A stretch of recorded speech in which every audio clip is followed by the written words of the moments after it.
Y algo que lamentablemente a veces se puede dar son los fallecimientos en estos tiempos de pandemia. Y para ello tenemos nosotros en la pantalla a una querida gremialista. Ella es muy conocida en el gremio justamente porque es especialista en Derecho de Familia, la doctora Tula Linares. Doctora Linares, muy buenas noches. La saluda Mercedes Morocho del programa Las del Estribo. Un placer tenerla acá. Gracias, Meche, verdaderamente complacida de poder estar acá en tu programa.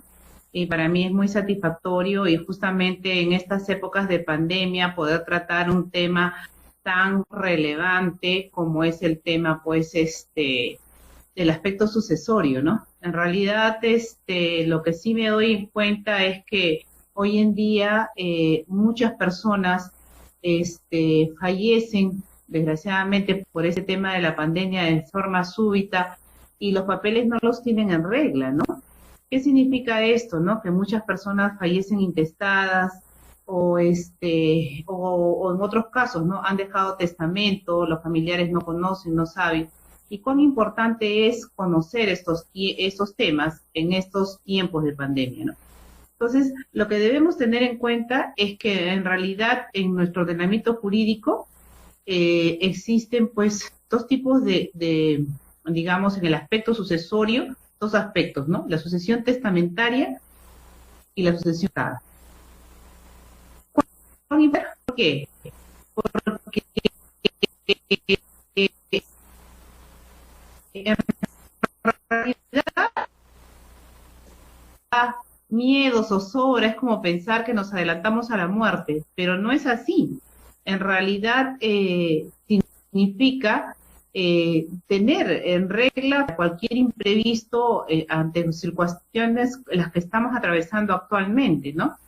Entonces, Doctora Linares, y efectivamente, perdón que la corte, sí, hay que perderle el temor a pensar en el futuro, porque tarde o temprano todos vamos a partir y esta pandemia nos enseña que a veces la planificación a futuro ya nos está dando, lamentablemente, porque la muerte asola en muchos hogares e así es. inesperadamente alguien puede partir. Entonces, el de sentarse, en conversar, pongamos en orden nuestras propiedades, o de repente lo poco que tengamos, los terrenitos para las personas que están en el interior del país, no es adelantarse a algo, no es pensarlo de una manera de que, ¿por qué la ambición? No pensemos, porque a veces mucha gente dice, no, pero siembras la ambición. No es eso, es poner en orden algo para que luego Así no es. existan problemas, doctora Linares, que es lo que usted va a detallar.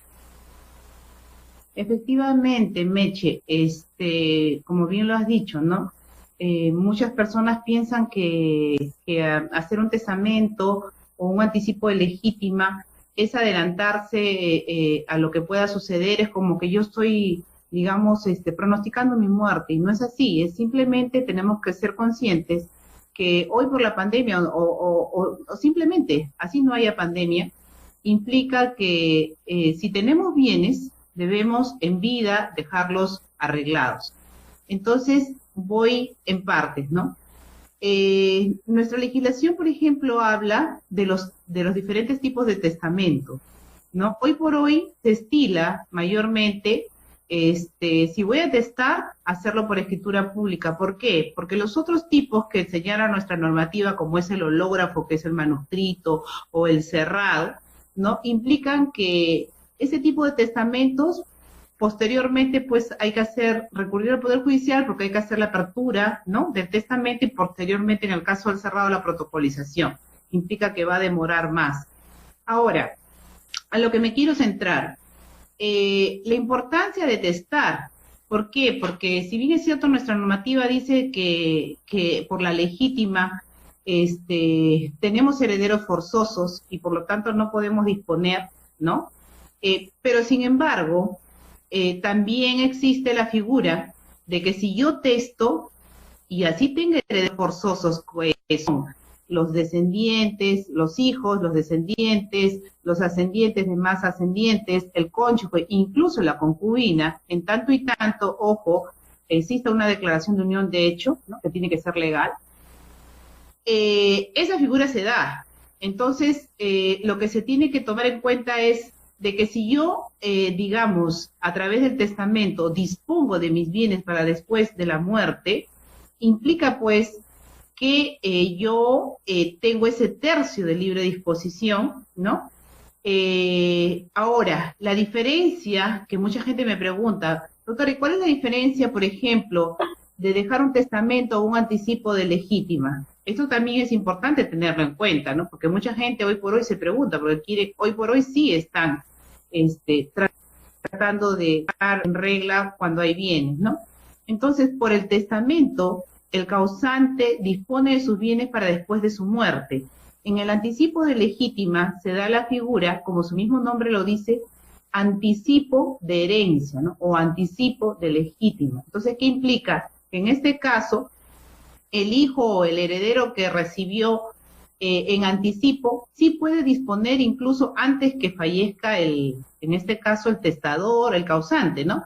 Lo que es diferente en el caso del testamento. En el caso del testamento solamente podrá disponer después de la muerte. Esa sería la diferencia, ¿no? Y otro aspecto también importante que mucha gente también se pregunta es cómo determinar, por ejemplo, los herederos forzosos, ¿no? El orden de prelación. ¿Qué derecho tiene la esposa? ¿Qué derecho tiene el concubino? ¿Qué derecho tienen los hijos? Entonces hay que tener en cuenta aquí que la norma señala que el primer orden es para los hijos, pero dice la norma también en concurrencia con el cónyuge. ¿Qué quiere decir? Que si el causante tiene su esposa y tiene hijos, van en concurrencia juntos. Ahora, si esa pareja, digamos, el cónyuge sobreviviente se casó bajo el régimen de sociedades gananciales y los bienes que están en la masa hereditaria son gananciales, implica que se separa el 50% de sus gananciales y el cónyuge hereda igual que un hijo. Vale decir, si son 3 hijos y la mamá, van a heredar en 4 porciones iguales, ¿no? Eso es importante. La otra mitad, solamente la mitad de la persona que falleció. Doctora Linares, en una premisa de la que decía sobre el anticipo de legítima, es importante también analizar que usted puede dejar en anticipo de legítima un bien y puede colocar una cláusula de usufructo perpetuo. ¿Qué quiere decir? Por ejemplo, si yo le he dejado, por ejemplo, una propiedad pequeñita a mi hija en anticipo de legítima, tiene 5 añitos, le he dejado porque si algo me pasa, es mejor que esté protegida, ¿no? Entonces, a veces es el mejor regalo que uno puede hacer, dejar un documento a favor de una menor de edad, y no tengamos miedo a hacerlo, porque uno tiene que saber criar a sus hijos. Mucha gente dice, pero no tiene, en la notaría me decía, pero no tienes, Mercedes, miedo que te quite tu hija y no sé qué. No, porque yo sé qué valores le doy a mi hija, y además tiene esa cláusula de usufructo perpetuo, que ya que yo me muera, ella podrá disponer. Entonces, hay cláusulas que uno puede añadir, doctora Linares, como para que las personas que de repente puedan tener algún inconveniente y digan que algo pase, pero no, señores, hay que sembrar valores, doctora Linares. Bueno, eso sí es cierto, pero también el otro aspecto que tú has mencionado también es importante remarcar, ¿no? Por decirle, ¿no?, que se puede hacer el anticipo de legítima con cláusulas, como tú has mencionado, uno, del usufructo vitalicio, que a veces lo hacen, ¿no?, que significa que esta persona puede usar el bien hasta el día de su muerte, como también hacen, digamos, para que pueda disponer incluso de los frutos, ¿no?, llámese arriendos, ¿no? O sea que prácticamente yo le dejo un anticipo legítima, pero también tendría derecho digamos, a disponer de los frutos que genere ese bien que le dejé en anticipo. Pero como tú bien has dicho, todo eso tiene que estar debidamente estipulado en la escritura, porque de todas maneras el anticipo hay que hacerlo a través de un notario, inscribirlo en los registros públicos, etc., etc., ¿no? Entonces, si hay esa cláusula, implica pues que la persona beneficiaria no va a poder disponer, ¿no? Sino ya, porque es vitalicio, ¿no? O sea, los padres en este caso tienen derecho a habitación vitalicia o a usufructo vitalicio, y decir que hasta el día de su muerte, ¿no? Sí, son aspectos muy, muy importantes. Y otro punto también que es importante remarcar. La figura del patrimonio familiar, que en otro momento vamos a conversarlo con usted también, que es importante también para proteger algún tipo de propiedad. siempre es bueno tener diferentes alternativas legales, anticipo de legítima, patrimonio familiar, el testamento, como bien lo detalla la doctora. Testamento. Otro aspecto también que es importante remarcar en estos tiempos es que a veces, por ejemplo, ¿qué pasa cuando una persona no tiene hijos, tampoco tiene cónyuges y tampoco, por decirle, tiene ascendientes, padres, ¿no? Y por decirle, de pronto la familia cree que ha muerto intestado, pero sin embargo ha testado. La ley dice que cuando uno no tiene herederos forzosos, llámese hijos, ascendientes o descendientes, puede disponer del testamento hasta el 100%. Vale decir que si esa persona es soltera, ¿no? Esa persona, si se le ocurre, por decirle, una amiga o un amigo, le puede dejar. Y en este caso la familia no podría impugnar, porque está amparado por ley. O sea, por ley le correspondería a que esa persona pueda poner hasta el 100% y dejar ya sea una persona o una institución a quien le plazca. He visto casos en los cuales muchas veces los hermanos, que son familiares directos del occiso, por decirle, han querido reclamar, ¿no? Porque dicen, no, pero ¿cómo si yo soy familiar, no tiene hijos, no tiene esposa, pero nos tiene a nosotros que somos sus hermanos? Pero si la persona testó, ¿no? Antes de fallecer, ¿no? Es legal a quien la haya dejado. Y no cabría tampoco la figura de convención. Y hay que no cabría la porque figura cada quien ha trabajado tanto tiempo como para poder disponer al fin y al cabo de sus bienes y dejarle en patrimonio familiar, en anticipo de legítima, en un testamento. Doctora, qué bueno los síntomas y nos da lamentable a veces en estos casos de pandemia, pero son casos de la vida real, como diríamos. Doctora, usted es muy conocida. Sí, usted es muy conocida en la vida gremial del Colegio de Abogados de Lima y ese es el punto y la pregunta, la del estribo, es decir, la última pregunta. Queremos consultarle cuál es su opinión a razón de toda la crisis institucional que vive el Colegio de Abogados de Lima y bien de la no elección del miembro para el Jurado Nacional de Elecciones. Bueno, mire, para mí es muy lamentable. Como abogada gremialista, tú lo has dicho, yo soy abogada litigante, en realidad es muy lamentable y penoso porque nosotros hemos vivido de cerca toda esta situación, digamos, trágica que está viviendo nuestro gremio.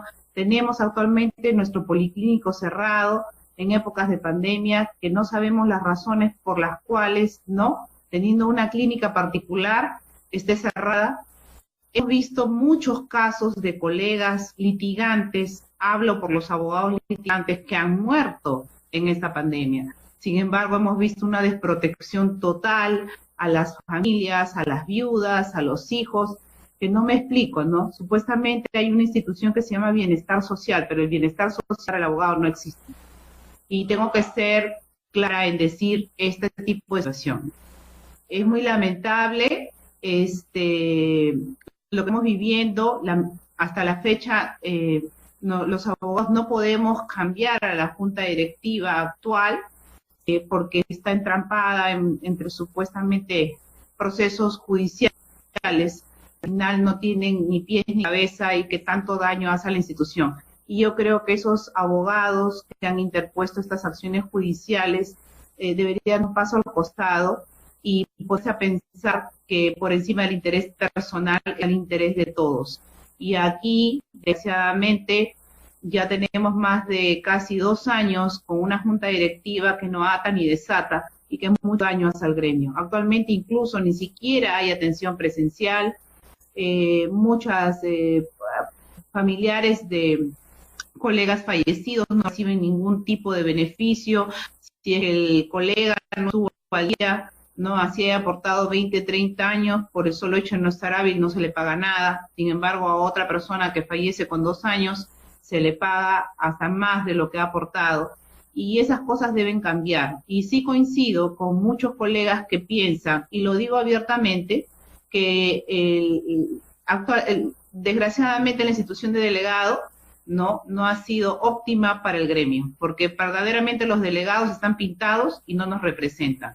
Ese es mi punto de vista. No representan a nadie, que es lo más triste, y eso es lo que tienen que saber los agremiados del Colegio de Abogados de Lima, porque la gran problemática interna del ilustre Colegio de Abogados de Lima son la figura de los delegados. Los delegados son la Asamblea Máxima, que deberían de representar a todos los agremiados, es decir, es como si fueran los congresistas que los representan, pero no representan a nadie, claro, salvo honrosas excepciones. Representan sus propios intereses, más no los intereses de los agremiados. Así es. Gracias a ellos tenemos esta crisis institucional que no se resuelve cuando deberían, desde que yo era delegada y coordinadora, pedir incluso hasta la remoción de la decana, del director de Economía, allá por los años 2018-2019. Pero hasta ahora no tenemos nada. Se siguen quedando, no hacen nada, no existe voluntad, porque no tan solo es el hecho, señora Portocarrero, junta directiva, de decir, no, es que hay en este momento medidas cautelares. No, porque para eso somos abogados. Vamos y tocamos la puerta del magistrado y decimos, queremos ver qué solución hay, vamos y nos sentamos en una mesa con todos los actores para decirle cómo podemos solucionar esta crisis. Eso se llama tener voluntad por encima de cualquier tema personal o interés. Claro. Debería de primar el ilustre Colegio de Abogados de Lima. Doctora Tula Linares, es un placer tenerla acá en el programa. De igual manera, tenemos yo contenta, Meche, y muchos éxitos en este programa, te felicito. La verdad es que eres una excelente representante para el Jurado Nacional de Elecciones, y pensamos que esta situación tiene que pasar. No hay mal que dure 100 años, ni cuerpo que lo resista, y siempre hay que ir con optimismo y fe. Muchos éxitos, Meche, felicidades. Gracias.